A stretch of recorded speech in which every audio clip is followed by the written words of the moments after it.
Don't tell me what you value. Show me your budget, and I'll tell you what you value.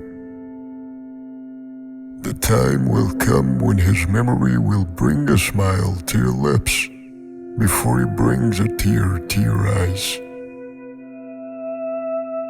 If the problem is fear, the answer is knowledge. So I try to be mindful at all times of what a difference a small human gesture can make to people in need. What does it really cost to take a moment to look someone in the eye, to give them a hug, to let her know, I get it, you're not alone? True bravery is when there is very little chance of winning, but you keep fighting.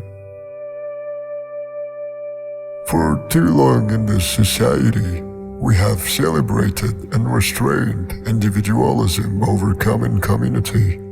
For too long, as a nation, we have been lulled by the anthem of self-interest.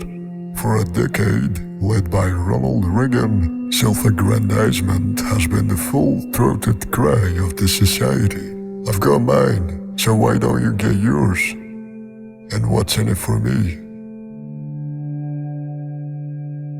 I believe all Americans are born with certain inalienable rights. As a child of God, I believe my rights are not derived from the Constitution. My rights are not derived from any government.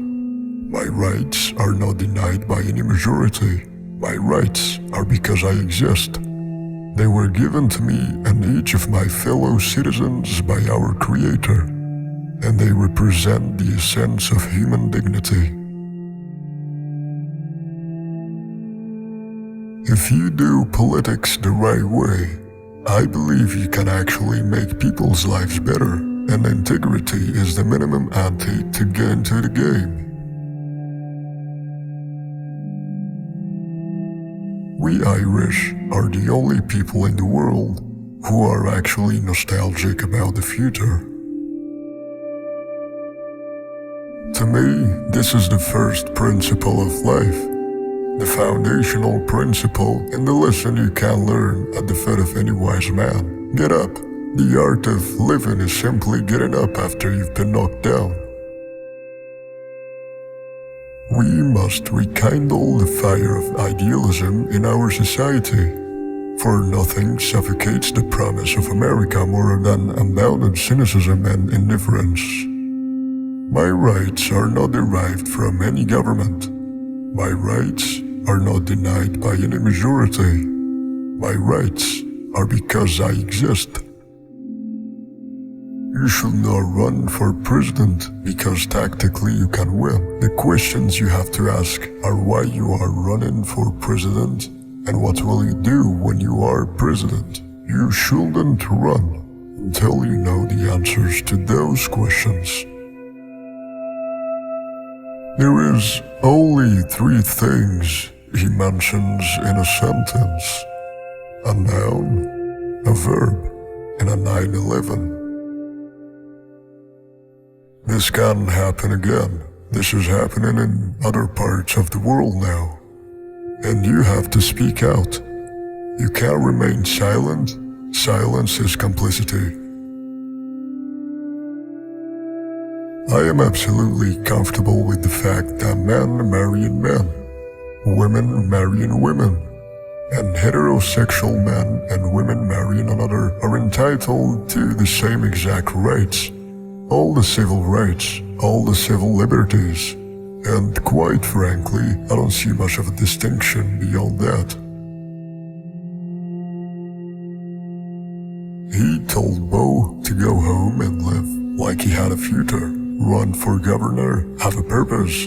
Almost every day after that, I found myself acting on that advice. Have a purpose. No matter what came at me, I held fast to my own sense of purpose. So, how do I want to spend the rest of my life? I want to spend as much time as I can with my family. I want to help change the country and the world for the better. That duty does much more than give me purpose. It gives me something to hope for. It makes me nostalgic for the future.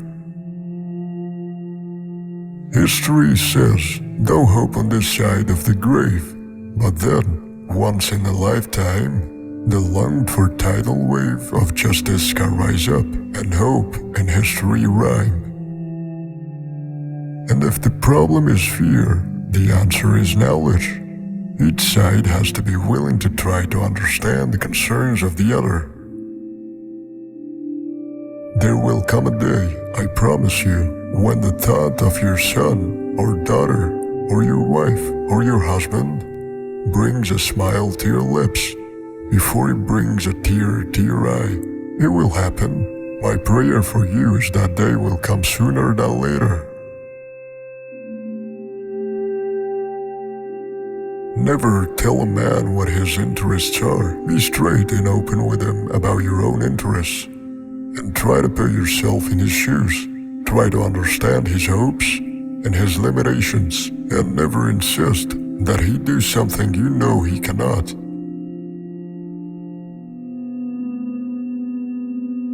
My own father had always said, the measure of a man wasn't how many times or how hard he got knocked down, but how fast he got back up.